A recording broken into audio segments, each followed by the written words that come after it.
the hip pocket, front hip pocket, a sample of the front hip pocket for our pants, and the back self-welt pocket. So I'm going to sort out the pieces. There's one piece for the back, which was the darts, and we copied that from the upper part of our pants pattern. That's why I told you to bring the pattern back, right? Remember? Mm-hmm. Remember? Yes. Okay. This is the self-welt. It's only one piece, and it's cut on a bias. And then we have a piece. There is a piece of facing like this in your pattern, but it's not marked to cut on a bias. But I want you to cut it on a bias. If you don't cut it on a bias, you're going to be in trouble. It won't work. I found that out today because I cut it on the straighter grain and I ended up in trouble with the pocket. This is the piece, this funny looking piece is the piece for the, that goes with the front. So, oh, what time are we starting this class? Yeah, no, it starts at 6. Okay, so you're just in time.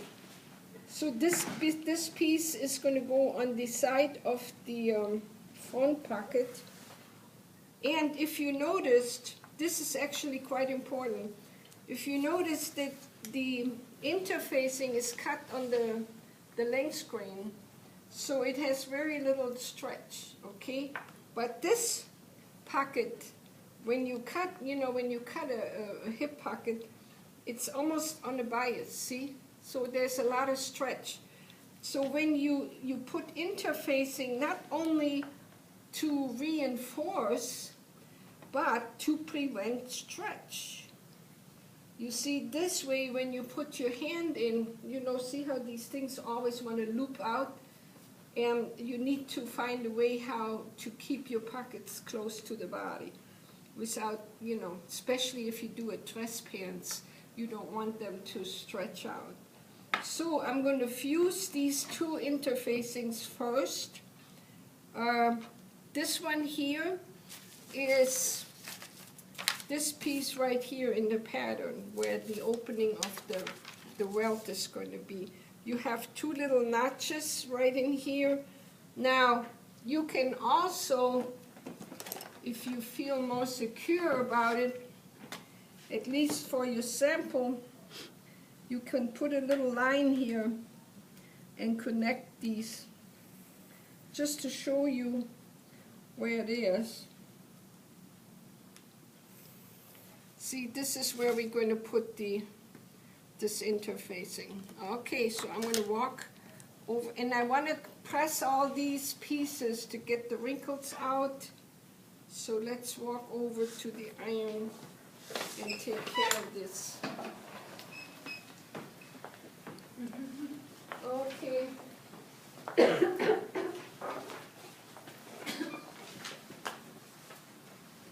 Now, before you cut your pieces out, it helps if you get the wrinkles out of your muslin before you cut it, because then that way you can work with it much better.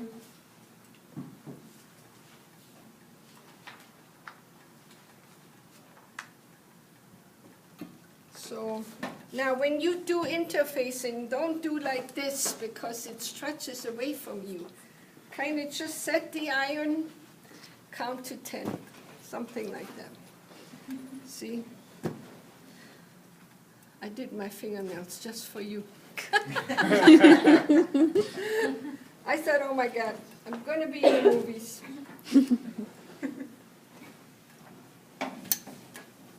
No, I'm just kidding. But it does help, right, when you have your hands showing. All right, so first thing, when you want to have your pieces lined up, and don't forget your little notches for your tuck in the front, And for the lineup on the sides, you need those. Okay, let me make sure I got the right one. And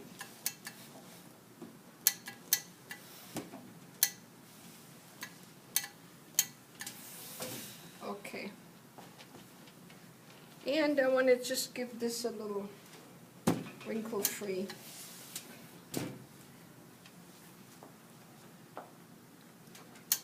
Pay attention to your grain lines on these patterns, because the side piece is also cut on a bias.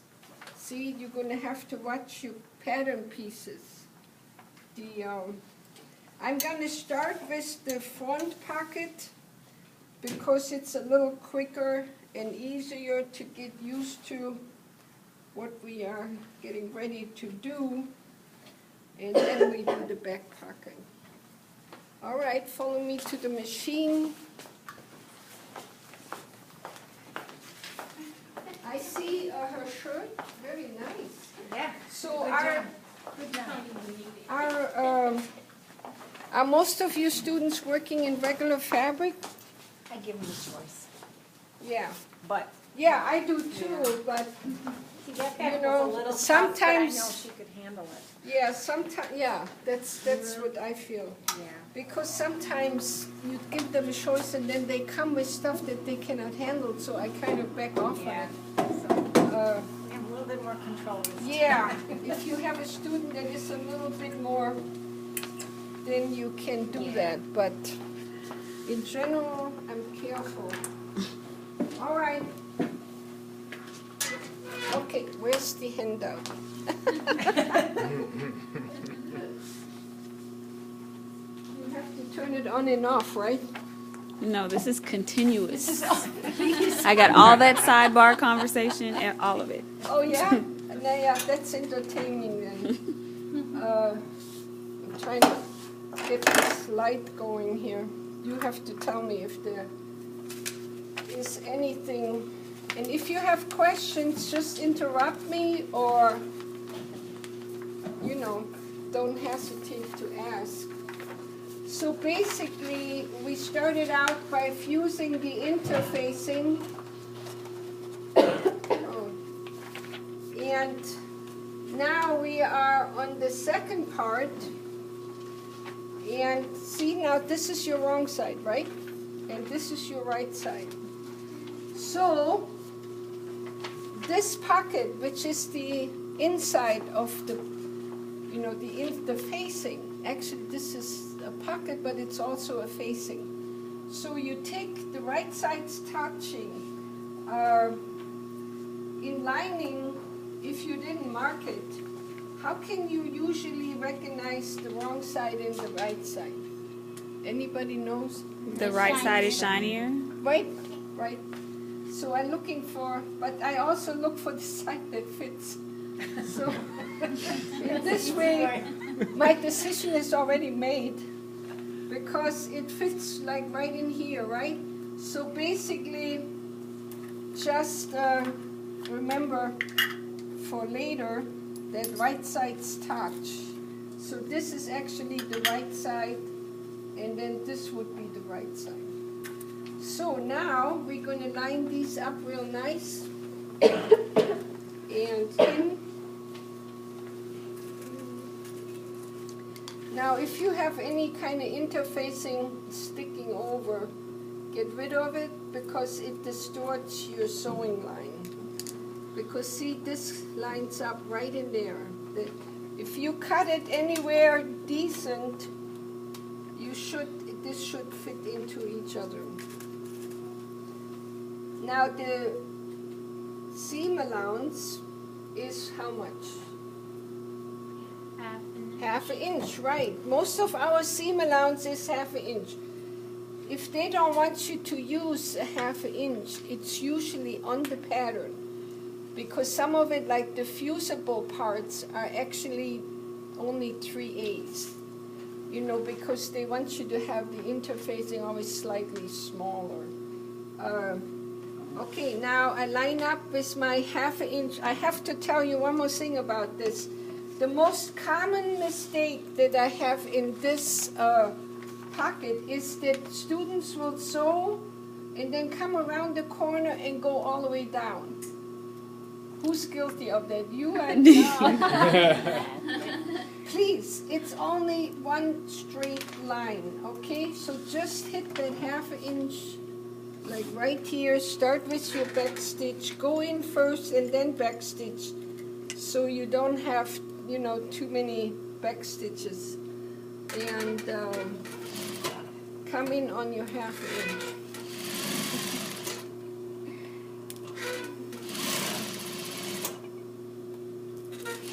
And just let it run out and then go back.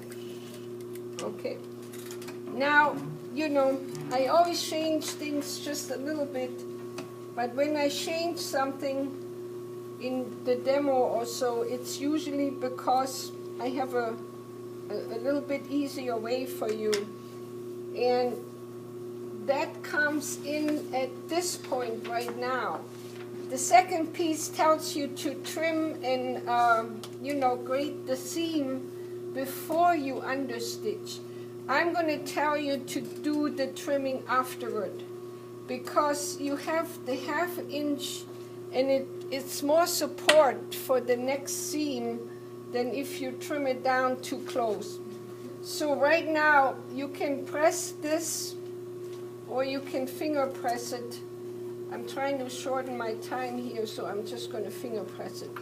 When you understitch, you put the lining over the seam allowance, and the understitch is on the lining part, okay?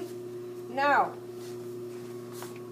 understitching is, in general, not more than 1/16 of an inch. Unless you have a heavier fabric, then it would be maybe 1/8. But it shouldn't be more than that, okay? So for our case, we're going to use the 1/16. Now, remember we talked about how the machine is our helper, right? Top stitching, edge stitching, you know, you have your throat bead with all your lines. So in this case, we're going to do, like, remember this is our foot. And then here is our needle, and you see how you have space between the needle and the foot. It's usually about 1/16.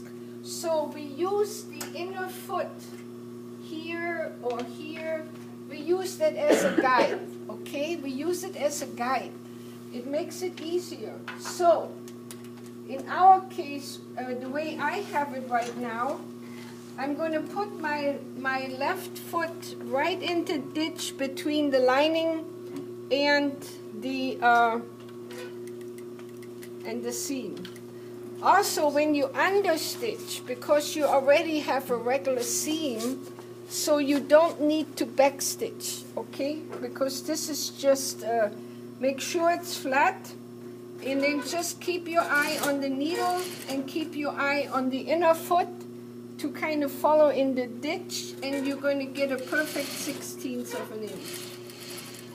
So you don't even have to do all the work by yourself. The machine will help you. 2.5 stitch lengths, and just run it off. Now, in real life, when we're going to do our pants, make sure you buy matching threads for your pants and for the lining. So now I just have to run to the iron board for a minute, and I'm going to press this just slightly in. That's why the understitching is always so nice, because it makes that turn that gives you this perfect end. You know, on necklines, armholes, any kind of shape where you understitch, it pulls the outer edge slightly inward and helps you shape it, you know, so that the reason is you don't want this to curl out. You don't want to have a pocket where the lining is going to start peeking out. The understitch is going to prevent that. Now, before I'm going to press it, I'm going to take this and I'm going to trim it.